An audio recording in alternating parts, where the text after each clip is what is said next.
대통령실의 홍보기획비서관과 MBC 기자가 맞붙은 사건입니다.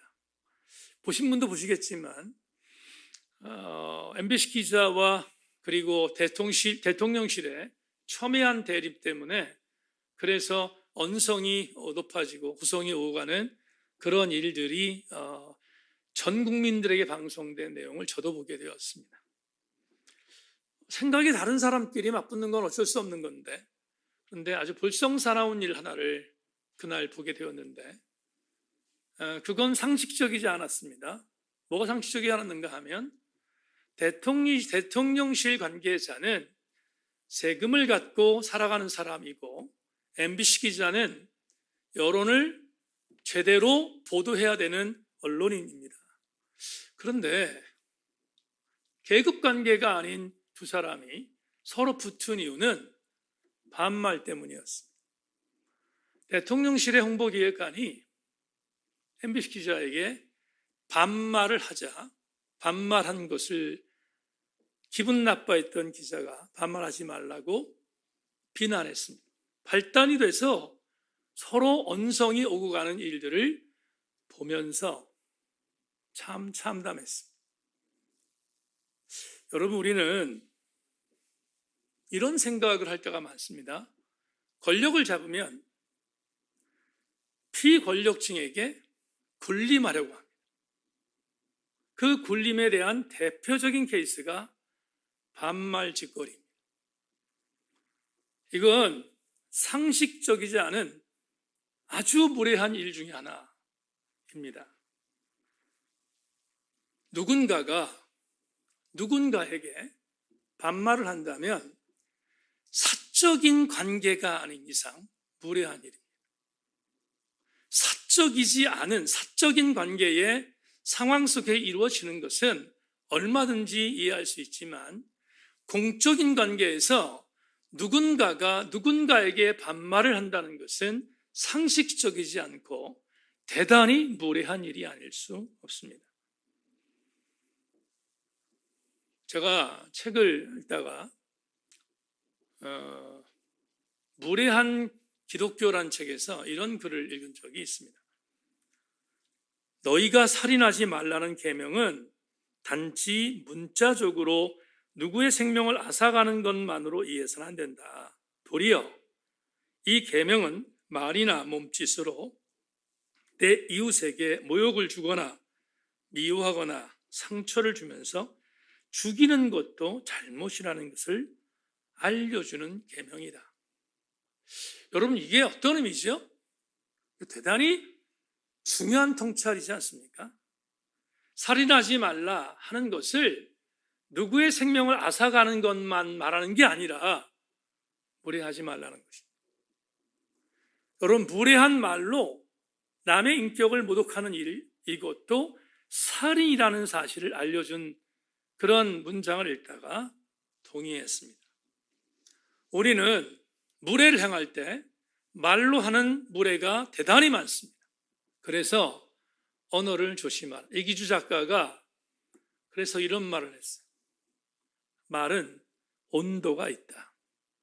그런데 말의 온도가 따뜻할 때 품격 있는 언어라고 말합니다. 여러분, 품자가 무슨 품자예요? 입구자 3개 있는 게 품자잖아요. 그런 의미에 있어서 말로 무례를 행하는 것은 대단히 조심해야 할 일이 아닌가 하는 생각을 합니다. 그런데 오늘 주목하려고 하는 것은 말로 무례를 행하는 것보다도 더 심각한 것이 있습니다. 그건 말할 것도 없이 삶으로 무례를 범하는 경우입니다. 삶으로 무례를 범하는 경우는 정말로 비상식적인 무례한 일이 아닐 수 없습니다. 오늘 본문에서 우리는 삶으로 무례를 행하지 않고 반대로 예의를 지킨 사람을 발견해요. 그래서 오늘 제가 이렇게 설교 제목을 정하고 여러분에게 오늘 예의에 대한 이야기를 지금 드리고 있는 겁니다. 오늘 본문에서 예의를 지킨 사람을 한 명 여러분에게 소개하겠습니다. 그 주인공은 아브라함입니다. 여러분, 아브라함이 사라와 결혼해서 행복한 그러나 파란만장한 삶을 살았던 것을 우리가 공부했습니다. 때가 돼서 아브라함의 아내 사라가 127세가 되던 어느 날 세상을 떠납니다. 열조에게 돌아가게 됐습니다. 아내가 세상을 떠나자 아브라함이 슬퍼하면서 정말 성경을 보면 오늘 본문에 나오지만 정신을 못 차릴 정도로 아내의 슬픔에 대해서 애곡했습니다. 그러다가 정신을 차리고 아내를 장사해야 되겠다 생각했는데 유감스럽게 장사를 지를 만한 땅이 없습니다. 왜냐하면 아브라함은 가나안 입장에서 바라볼 때는 이방인이었기 때문에 그렇습니다. 갈대아 우르 출신이니까 가나안에 자기의 땅이 없는 것입니다. 그러니 가나안 땅에서 자기 아내를 장사할 땅이 없는 것을 알고 부자였던 아브라함은 결단합니다. 돈을 주고 매장지를 사야겠다고 생각했습니다. 그리고 이웃과 관계 중에서 가장 좋은 관계를 맺고 있었던 해족속을 찾아갑니다. 해족속 관계자들을 만납니다. 그리고 해족속 관계자들, 아마도 지도자들이라고 생각하는데 지도자를 만나서 내 아내가 이렇게 죽었는데 내 아내의 매장지를 내가 구입하고 싶다는 협상에 들어갑니다. 그런데 오늘 주목할 게 있습니다. 해족속의 지도자를 만난 아브라함이 자기를 소개하는 장면을 보십시다. 본문 4절인데요. 이렇게 말합니다. 나는 당신들 중에 나그네요 거류하는 자이니 당신들 중에서 내게 매장할 소유주를 주어 내가 나의 죽은 자를 내 앞에서 내어다가 장사하게 하시옵소서. 이렇게 말합니다. 지금 아브라함은 자신의 신분을 밝힙니다. 뭐라고 밝히냐면 두 가지로 밝히죠. 나그네입니다. 잠시 거류하는 거류민입니다. 맞는 말이에요. 아브라함은 가난한 사람이 아니니까 자기의 신분을 낮췄습니다. 낮추고 내가 내 아내의 매장지를 사서 장사를 하고 싶으니 땅을 팔라는 것입니다. 그러자 이렇게 고백하는 아브라함에게 해족속의 지도자들도 반응합니다. 어떻게 반응하는가? 6절을 보십시다. 6절에 이렇게 말합니다. 내 주여 들으시옵소서. 당신은 우리 가운데 있는 하나님이 세우신 지도자이시니 우리 묘실 중에 좋은 것을 택하여 당신의 죽은 자를 장사하소서. 우리 중에 자기 묘실에 당신의 죽은 자 장사함을 금할 자가 없으리이다. 굉장히 호의적입니다. 여러분, 해족속의 지도자들이 이렇게 말하는 거예요. 우리와 같은 민족은 아니지만 아브라함 당신은 하나님이라고 하는 당신이 믿는 신이 택한 지도자이자 우리의 지도자일 수도 있습니다. 그러니까 우리 땅을 마음대로 쓰십시오. 마음대로 쓰고 우리 땅 중에 묘실이 많은데 묘실을 택해서 아내를 장사하십시오. 이렇게 호의를 베풀어요. 여기까지는 좋았습니다. 그런데 호의를 베풀겠다고 하는 것은 무슨 얘기냐면 땅을 줄 테니까 묘실을 삼으란 얘기잖아요. 무료로 주겠다는 거예요. 막말로 공짜로 주겠다는 거예요. 얼마나 좋은 호의겠습니까? 그런데 본문에 보면 이런 호의를 받은 아브라함이 손사래를 칩니다. 그리고 이렇게 말합니다. 본문 12절 13절 보겠습니다. 여러분 따라오십시오. 아브라함이 이에 그의 땅의 백성 앞에서 몸을 굽히고 그 땅의 백성이 듣는 데서 에브론에게 말하여 이르되 당신이 합당히 여기면 청하건대 내 말을 들으시오. 내가 그 밭값을 당신에게 주리니 당신은 내게서 받으시오. 내가 나의 죽은 자를 거기 장사하겠노라. 무슨 말이죠? 돈 주고 사겠다는 것이 공짜로 받지 않겠다는 거예요. 내가 내 아내의 매장지를 상응한 대가를 주고 구입하겠다고 아브라함이 반응했습니다. 그러면 아브라함 입장에서 바라볼 때는 호의를 베푼 해족속에 대한 호의에 감사하는 마음으로 받기는 받겠지만 거기에 합당한 대가를 주겠다는 여러분 상응한 원리에 대한 부분에 대한 매매가 이루어지는 것으로 창세기 기자가 보고하고 있잖아요. 그런데 숨은 저희가 보여요. 이렇게 아브라함이 이야기하자마자 그 해쪽 속에 막벨라라고 하는 굴을 소유하고 있었던 에브론이라는 사람이 있었는데요. 이 에브론이 그 이야기를 듣자마자 본인이 갖고 있었던 계획을 곧바로 아브라함에게 전합니다. 그 전한 내용이 뭐냐 하면 숨은 저희라고 말씀드린 게 뭐냐 하면 이렇게 호의를 베푸는데 사실은 내가 당신이 부자인 것을 아는데 당신이 어떻게 하는지를 내가 보겠다는 의도로 해쪽 속에 에브론이라는 사람이 아브라함의 마음을 떠본 곳이라고 학자들이 이야기를 해요. 그래서 상응한 대가를 주고 땅을 살 테니까 가격을 알려달라고 했을 때 에브론이 막벨라의 소유지를 갖고 있었는데 막벨라의 땅 가격을 400세겔을 부릅니다. 여러분, 지금 우리나라 화폐 가치가 아니니까 헷갈릴 테니까 400세겔이 어떤 정도의 가치인지를 여러분들에게 한 주석을 통해서 알려드리겠습니다. 자막 보십시오. 에브론이 아브라함에게 요구한 은 400세겔은 터무니없이 비싼 가격이었다. 800년 뒤에 다윗이 아리우나에 타작마당을 산 가격은 은 50세겔이었고 다시 200년 뒤 오므리가 수도를 천거하기 위해 세멜에게 사마리아 성을 샀을 때도 그 가격이 은 4000세겔이었다. 다시 300년 뒤에 예레미야가 하나멜에게 아나돗 땅을 샀을 때 은 17세겔이었던 것을 고려하면 아브라함이 매매하려고 했던 땅 막벨라의 가격은 너무 비싼 가격이었다. 아브라함은 아마도 아내를 잃고 경황이 없었기에 그들의 속임수에 넘어간 듯하다. 지금 오태균 교수가 이런 이야기를 했어요. 자, 주목하세요. 오므리 왕조라고 하는 왕조가 있는데 제가 이걸 오늘 이 시간에 말씀드릴 수는 없습니다. 시간이 가서. 북왕국 이스라엘 한 왕조를 오므리 왕조라고 하는데 오므리 왕조가 수도를 사마리아로 옮겨요. 사마리아라는 땅은 여러분 엄청난 땅이잖아요. 한 나라의 수도였으니까. 근데 오므리 왕조가 세멜에게서 사마리아라는 땅을 살 때 은 4000세겔이었다. 엄청난 땅이었어요. 그런데 오늘 본문에 보면 그 한참 이전 시대에 아브라함이 지금 막벨라라고 하는 굴입니다. 이건 여러분 땅이 아니에요. 굴인데 그 굴을 사는데 들어간 비용이 400세겔이다. 흔히 말하면 뭐 한 거예요? 지금 이 막벨라 굴을 판 에브론이라는 사람에게 여러분 뭐 한 거예요? 아브라함은 지금 아내가 죽었어요. 아내가 죽어서 경황이 없었어요.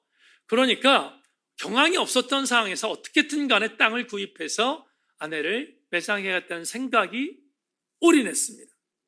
그러니까 그때 그 가격에 대한 흥정 그런 내용에 대해서 관심이 없었습니다. 그걸 이용하여 에브론이 불렀던 가격 은 400세겔은 여러분 터무니없는 가격이었음을 다시 한번 공지하고 있어요. 자, 그런데 오늘 여러분에게 이렇게 엄청난 가격으로 세상말로 덤탱이를 씌웠던 그런 일들에 대한 부분을 비난하고자 하는 얘기가 아니에요. 은 400세겔은 어마어마한 가치였습니다. 부자였던 아브라함이 속은 것일 수도 있어요. 알았을 수도 있어요. 그럼에도 불구하고 은 400세겔을 가지고 아내의 땅을 샀던 이유가 두 가지가 있다는 거예요. 두 가지가. 그 두 가지가 오늘 여러분들이 알아야 될 내용이고요. 그리고 그 가지 중에 두 번째 것은 오늘 설교의 레마입니다. 왜 아브라함이 터무니없는 가격을 쳐서라도 막벨라 굴을 샀을까? 그 이유가 뭘까? 두 가지 이유가 있습니다. 첫째는 신학적인 의미고요. 두 번째는 문자적인 의미인데요. 먼저 신학적인 의미를 본다면 막벨라 땅에 대한 영적인 의무 때문에 그래요. 여러분 영적인 의미가 뭐냐? 이것입니다. 잘 들으십시오. 지금 이스라엘은 팔레스타인과 지금도 전쟁 중이잖아요. 그런데 이스라엘이 팔레스타인과 전쟁하면서 절대로 빼앗기지 않은 땅 세 군데가 있어요. 빼앗기지 않은 땅 세 군데가 있다. 그 땅이 어디냐? 첫 번째, 지금 오늘 여러분과 함께 나누고 있는 헤브론 지역입니다. 이 헤브론 지역은 팔레스타인 자치지구였다가 빼앗은 땅이에요. 왜 빼앗았는가? 이스라엘 사람들은 우리의 선조였던 아브라함이 정당한 돈을 주고 샀다는 것을 포기하지 않은 거예요. 이해하셨습니까? 그러니까 내 선조 아브라함이 돈을 주고 샀어. 그것도 그냥 돈이 아니라 더 많은 돈을 주고 샀으니까 이건 이스라엘의 정체성이야. 빼앗길 수 없어. 했던 땅이 헤브론입니다. 두 번째, 조금 전에 얘기했어요. 지금의 예루살렘, 여러분 예루살렘의 그 시가지 보면 황금돔이 있는 그런 건물 보이시잖아요. 지금 이슬람의 모스크가 있는 땅인데요. 거기는 모스크만 있는 게 아니고 거기 예수 그리스도의 탄생교회가 있거든요. 그러니까 그런 교회에 대한 것이 가치 있는 땅인데 그걸 예루살렘의 성전산이라고 하는데요. 성경에는 그 땅이 무슨 땅이냐면 다윗의 왕조를 세우기 위하여 산 땅이에요. 타작마당 땅이라고요. 그러니까 예루살렘 땅, 헤브론 땅, 이 땅은 절대로 포기할 수 없었던 땅이었다는 거예요. 왜? 다윗이 역시 상응하는 대가를 주고 산 땅이었기 때문에. 아리우나의 타작마당이라는 것도 바로 그런 의미를 갖고 있습니다. 오늘 아리우나의 타작마당은 오늘 설교의 어떤 논외이기 때문에 제가 여기까지 설명하지 않겠지만 헤브론 땅과 예루살렘 성전 땅을 빼앗기지 않는 것이 이스라엘의 시온 신학적인 의미입니다. 세 번째, 또 한 가지가 있어요. 세겜입니다. 세겜은 야곱이 돈 주고 산 땅입니다. 자, 공통점이 있죠? 아브라함이 돈 주고 산 땅, 다윗이 돈 주고 산 땅, 야곱이 돈 주고 산 땅. 다시 한번 말씀드립니다. 헤브론, 예루살렘, 세겜. 이 세 땅은 이스라엘이 절대로 빼앗기지 않는 땅입니다. 팔레스타인이 아무리 강해도 이 땅은 목숨 걸고 지키는 땅이에요. 왜냐하면 이게 이스라엘의 정체성이었기 때문에. 정체성인 땅을 빼앗기지 않는 것은 이스라엘만이 갖고 있는 그들의 영적 고집이었어요. 이게 첫 번째 의미입니다. 두 번째가 있어요. 두 번째 뭔가? 여러분, 두 번째 오늘 우리에게 주시는 내만은 이런 겁니다. 왜 400세기라고 하는 엄청난 돈을 주면서 손해보는 것 같지만 샀을까? 자막에 나오죠? 하나님 백성은 손해를 보더라도 무례하게 행동하지 않는다는 교훈을 우리에게 알려주고 있어요. 400세겔은 부담이었어요. 400세겔은 땅값보다 엄청난 많은 돈이었어요. 그걸 요구하는 에브론에게 알면서도 그 돈을 준 것은 적어도 하나님 백성으로서 세상 사람들에게 손해를 보더라도 영적으로 내가 무례히 행하지 않겠다는 걸 보여주는 강력한 은혜가 이 안에 있습니다. 우리는 오늘 아브라함 행동을 통해서 이런 생각을 해야 됩니다. 에브론이라는 사람은 말도 안 되는 터무니없는 가격으로 아브라함을 속였습니다. 겉으로는 공짜로 주는 것 같았지만 미리 프로그램을 만들어서 아브라함을 들떠봤습니다. 지극히 세속적인 방법이었어요. 지극히 세속적인 방법은 하나님 방법이 아닙니다. 그건 세상의 방법이에요. 그런데 그 세상의 방법에 침을 당했던 아브라함, 그냥 당했어요. 그냥 당하면서 은 400세기라고 하는 터무니없는 가격으로 막벨라 굴을 샀음을 성경이 말합니다. 여러분에게 주목하고 싶은 내용이 하나 있어요. 우리가 보더라도 눈에 보이는 얄팍한 상술이 있어요. 우리가 보더라도 이건 정말 너무해 라고 하는 것이 있어요. 그래서 내가 저걸 선택하면 엄청난 손해를 볼 거라는 것도 알아요. 근데 한 가지 이유, 여러분 경우에 참 그런 경우 많을 겁니다. 저는 목사니까 당연하지만 여러분들 그런 경우 굉장히 많을 것인데 정말 손해볼 일이에요. 이 일은 내가 선택하면 손해보고 또 손해볼 일이에요. 그럼에도 불구하고 선택하는 경우는 한 가지 이유 때문입니다. 그 이유가 뭐예요? 예수 믿는 내가 손해보는 것이 맞아. 그래서 손해보잖아요. 여러분, 우리는 바보 멍충이기 때문에 손해보는 것이 아니라 세상을 향하여 예수 그리스도인으로서의 정체성을 지키기 위하여 손해보는 거예요.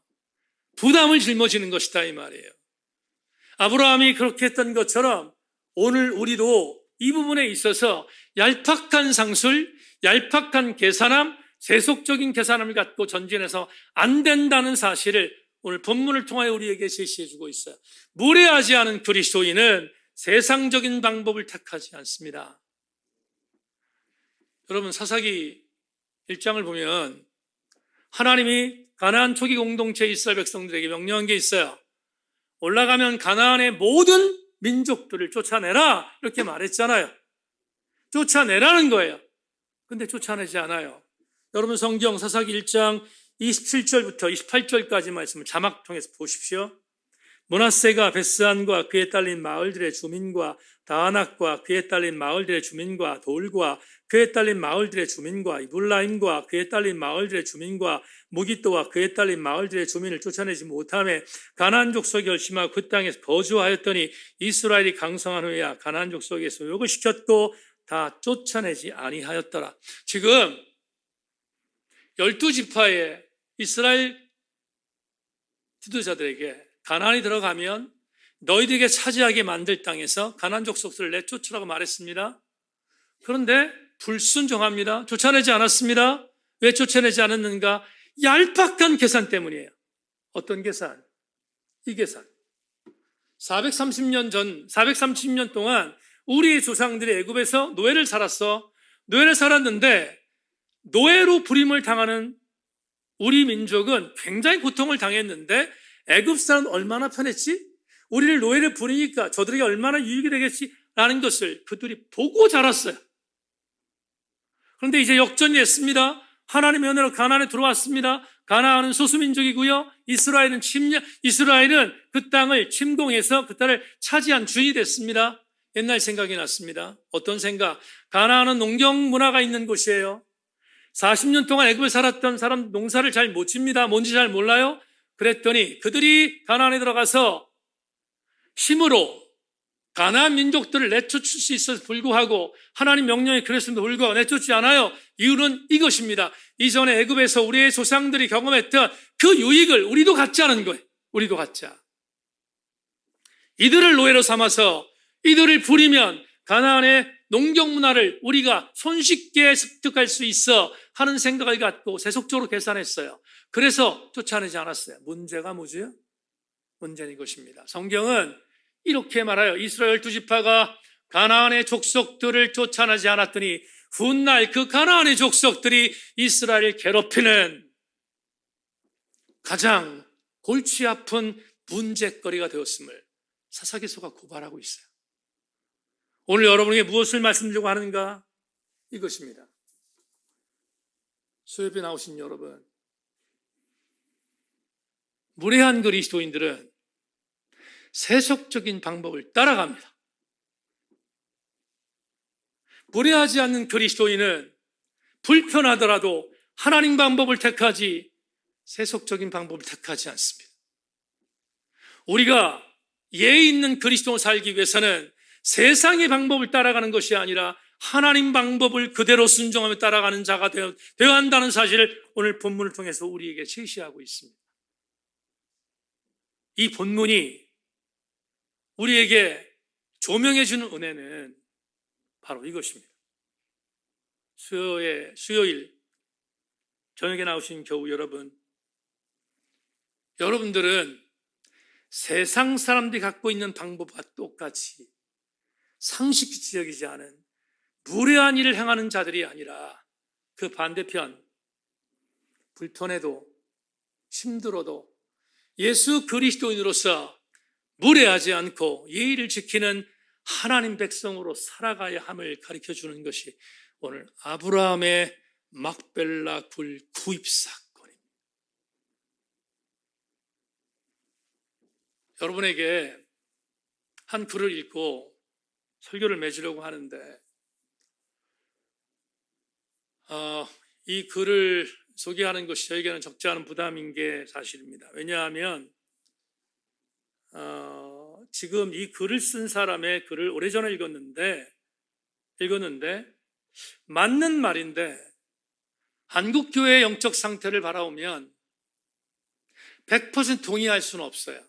그럼에도 불구하고 많은 부분을 받아야 하기 때문에 그래서 제가 이 글을 담아놨는데 우리 교우들에게 이 말씀을 오늘 증거하면서 우리 교우들이 좀 분별력 있게 받았으면 좋겠다는 마음을 갖고 전하기는 전하겠습니다만은 한번 여러분 들어보시면서 왜 우리가 정말 예의 있는 그리스도 되어야 하는가, 무례하지 않은 무례한 그리스도인이 되면 안 되는가에 대한 부분들을 이 한 문장을 통해서 한번 좀 살펴볼까 합니다. 제가 한 4년 전인가요? 대학교에서 컨퍼런스에 강의를 했는데 그때 강사로 오셨던 분이 같이 강의를 하면서 후배들에게 같이 말씀 나눴던 분이 텍사스에 있는 크리스천 대학교의 강남순 교수인데 이분이 쓴 글을 하나 여러분에게 읽겠습니다. 한 종교가 그 종교에 헌신하는 이들을 지극히 개인적인 안녕과 성공에 집착하는 이기적인 종교인으로 만들어갈 때 이미 그 종교는 이기적인 개발자들을 위해 사유화된 기재로서의 역할을 수행할 뿐 공적 세계에서의 존재의 의미를 상실하게 된다. 하지만 나의 존재란 타자들과 함께 존재라는 인식을 통해서 비로소 포괄적인 존재의 의미가 형성된다. 그렇기에 나의 세계 속에 존재하는 타자들이란 나와의 종교적, 인종적 동질성을 나누는 사람들뿐만 아니라 다름 속에 존재하는 이들도 포함되는 것이다.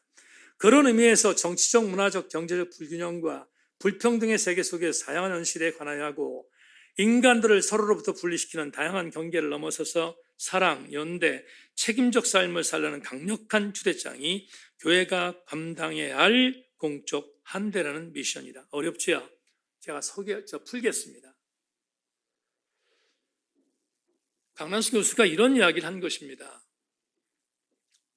적어도 교회라면 너만 위해 살지 말라는 거예요. 이 땅에 교회가 존재하는데 교회가 존재하는 목적은 너를 위한 것이 아니라 우리를 위한 것이라는 거예요. 그런데 자꾸만 교회가 너와 나를 위한 공동체로 변질되어져 가는 이것은 교회의 존재 목적을 잃어버린다는 사실을 지적하고 있어요. 근데 제가 그러면서 이런 얘기를 합니다. 그러니까 교회는 타자를 환대하는 일, 타자를 환대하고 받아들이는 일에 절대로 소홀하면 안 돼라는 사실을 가리키고 있는 이 메시지를 받았는데 거의 동의했어요. 거의. 제가 거의란 단어를 쓴 이유가 있습니다. 여러분, 교회가 타자들을 위한 대를 하지 않고 교회의 입맛에 맞는 사람만 받아들인다면 그건 교회일 수 없어요. 그건 교회가 아닌 거예요. 그건 교회의 존재 목적을 1도 모르는 것입니다. 그럼에도 불구하고 이 강남수 교수의 이 내용, 이 말을 다른 말로 표현하면 이런 거죠. 적어도 교회는 타자를 위하여 예의를 갖추는 교회가 되라, 이런 뜻이거든요, 이 말이. 그런데 거의 동의했지만 부분적으로 동의할 수 없었던 한 가지가 있습니다. 그게 바로 동성애자들에 대한 환대 때문이에요. 이 강남순 교수는 동성애자도 받아야 된다고 말을 해요. 근데 저는 그게 쉽지 않아요. 그건 제가 영적인 상태에서 저의 영적인 양심으로 그걸 인정하지 못하겠어요, 저는. 그러나 이것을 제외한 동성애자들에 대한 부분에 있어서의 무조건적인 관용을 요구하는 것을 제외한다면 교회는 타자를 환대해야 돼요. 그게 예의를 지키는 것이기 때문에. 아브라함이 공짜로 주겠다고 속여서 더 큰 물질을 요구했던 것까지 참고 막벨라 굴을 샀던 것은 야훼 하나님 백성으로서 정체성을 잃어보지 않겠다는 신념 때문이었어요. 똑같은 맥락에서 우리는 예수를 믿으면 손해보는 일들이 있습니다. 생각보다 많습니다. 예수 그리스도를 믿는다는 이유 한 가지로 이것도 참고 저것도 참아낼 일들이 참 많습니다. 옳습니다. 저도 인정하고요. 저도 동의하고요. 저도 경험합니다. 그래서 자꾸만 시간이 가면서 손해보지 않는 방법으로 우리의 삶의 내용들을 바꾸려고 하는 일들이 생각보다 많습니다. 그런데 오늘 수요 저녁 예배 때 아브라함의 막벨라 굴 매입 사건을 통해서 한 가지 흔들리지 마십시다.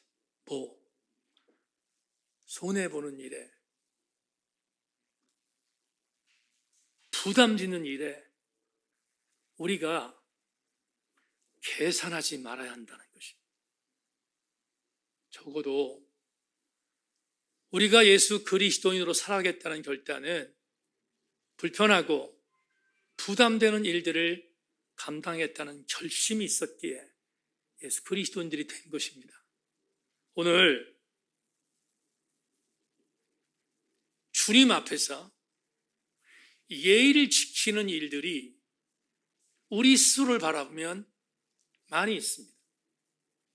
교회 공동체 안에서 예의를 지키는 일들은 너무 잘합니다. 그런데 문제는 교회 밖에서 그리스도인들이 지켜야 할 예의를 지키지 않는 경우들이 허다하게 많다는 것입니다. 오늘 저녁에 교회는 물론이거니와 교회 밖에서도 예의를 지키는, 무례하지 않는 그리스도이 되어 간다는 것, 그게 오늘 수요 저녁 기도의 창세기 80번째 강해의 레마임을 명심하고 저와 여러분 모두가 무례하지 않는 그리스도인들 되실 수 있기를 주의 이름으로 소망합니다.